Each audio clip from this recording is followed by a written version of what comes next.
Hey there, welcome back to High Infidelity, the best channel for cheating stories. Like and subscribe to channel for more spicy stories. Now, let's get into today's story video. What my wife's done to me. I honestly never imagined to be in this situation in my life. My wife accomplished the inconceivable. I discovered a messaging thread on her phone in 2014, a year after we began dating, in which she had shared photos. She informed me that her phone had been hacked and that she needed assistance. I didn't believe it at first, but I convinced myself that I did and kept on.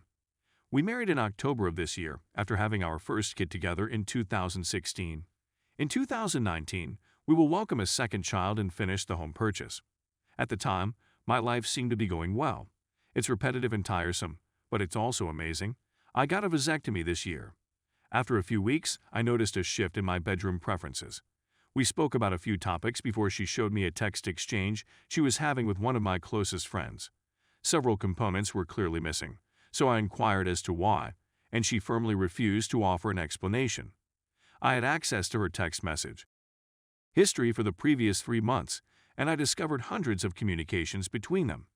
We fought over it for 10 days until I informed her that I wanted her deleted communications restored by a professional data recovery business.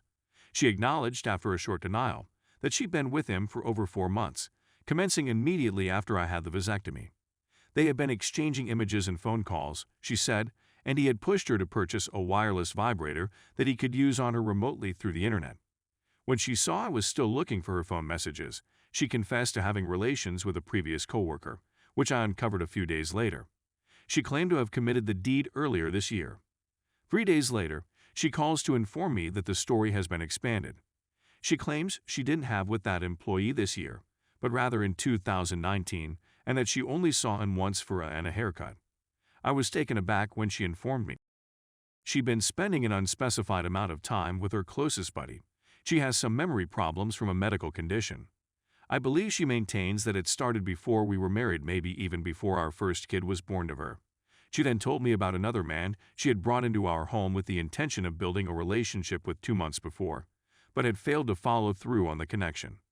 The next year, she notified me that she had been with another of my friends, and the following year she finally admitted to having been with another of my friends in 2014. It was determined that the data recovery attempt on her phone had been unsuccessful. It was interesting to discover what she had been up to recently after looking through her Facebook chat history, Google location history, and other digital data. After more investigation, I discovered she was dating someone else, a female she had completely forgotten about. I'm concerned that she hasn't thoroughly investigated all of the alternatives. I also came upon a deluge of troubling chronological data, which I made a point of documenting. She had an affair with a colleague on the morning of my 30th birthday celebration, which was the day before my party, when she was 36 weeks pregnant, and she was 36 weeks pregnant at the time of the affair. Around 10 days before our wedding, she taped one of her most intimate talks with her closest friend on her cell phone, and I unfortunately found it. That image will never leave my brain. A few weeks later, we had another one, which was just 5 weeks after our wedding. When the BJ encounter happened, the couple had just been married for 6 weeks at the time. During one of my birthday celebrations, I shared a Wi-Fi vibrator with a friend, which was shortly followed by SMS birthday greetings from each of them within minutes. I'm completely at a loss on what to do. Since there is no other option available, we have sought the advice of a marriage therapist in an attempt to get beyond this. However, it is so severe that I am concerned that I will not be able to overcome it. Understand that there is a lot more to it than just leaving before you respond in this manner. If it were still 2014, I'd agree with you. There are, however, children, marital assets, and 8 years of memories to take into consideration as well. Thank you so much for taking the time to read about my life. Your zealousness is inspiring. Story 2. I must divorce my wife.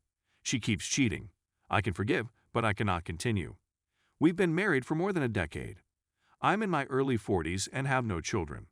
For the most part, I was at school and working terrible jobs, but in my last year, I landed a fantastic job in a nice town, and we transferred. It was supposed to be the time in life when things started to get better. Before we went, she had almost an affair with a guy from her company. She told me about it for some reason, about how she was attracted to him, about how he had his own business and so on. She had pondered leaving me before. She was hoping for a sign from God. Something wasn't right since she was being quite cold to me. He refused to hug or smile at me. That's when she told me that God would decide whether or not she should marry this other guy. So this hurt my heart, since I thought our friendship was indestructible. I needed her more than anything else right now, yet she seemed distant.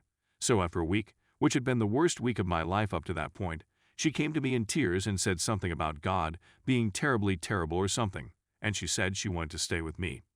At this point, it became clear to me that she was just making up theology as she went along. She also suffers from bipolar disorder. You may be wondering what all the talk about God is about.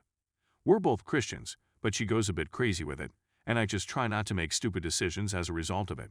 She often asks me what God is doing or why he did something, and I try to explain that she doesn't know for sure that God did the item in question, that she's skipping logical phases and so on. So this is when I started to have doubts about us.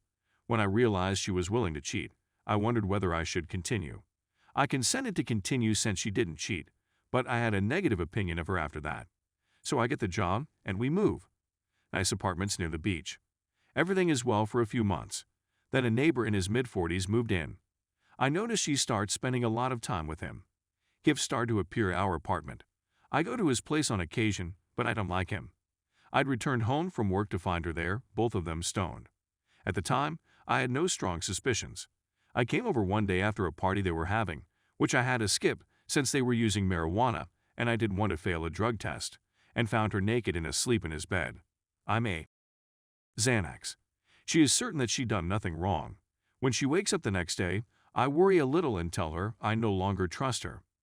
Later, I read her notebook, in which she freely admits to having an affair with him on multiple occasions. Today is the worst day of my life. She admits to having affairs with him and this 19-year-old ghetto jerk who sometimes hangs around there. I tell her I'm considering divorce, but haven't decided if I want to forgive her. Things kind of return to normal, and I tell her she can't hang out with this guy by herself anymore. She does it nevertheless, and the same thing happens again, and I find her naked in his bed under the same settings. I worry once again and tell her she can't hang out with him anymore. She still does, but then something unusual happens, and this guy, also 19, stops trusting her and speaking with her. They both accuse her of bizarre things that I'm certain she didn't do, but I'm not interested in resolving that. As a result, everything returns to normal. We get to know new folks, good ones at that. As a result, everything returns to normal. We get to know new folks, good ones that aren't terrible. She says she did those other things because she has a lot of cravings that I can't satisfy 3 times a day.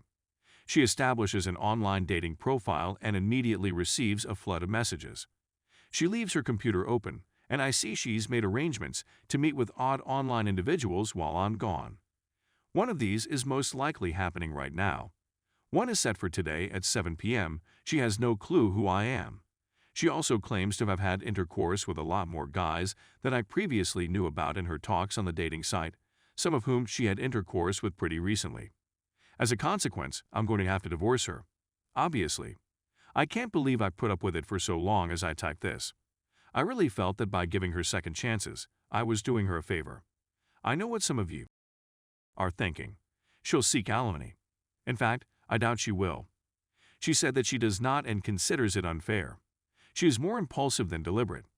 As a result, I expect to be able to file for divorce soon. We reside in Maryland, therefore we can't get a no-fault divorce until we've been here a year, which we haven't done. Otherwise, I'll need a witness to validate the divorce reasons. If it's legal, I may be able to convince her to do it. She may be aware of it. In addition, I have her handwriting in which she confesses what she did. I'm not sure whether it qualifies.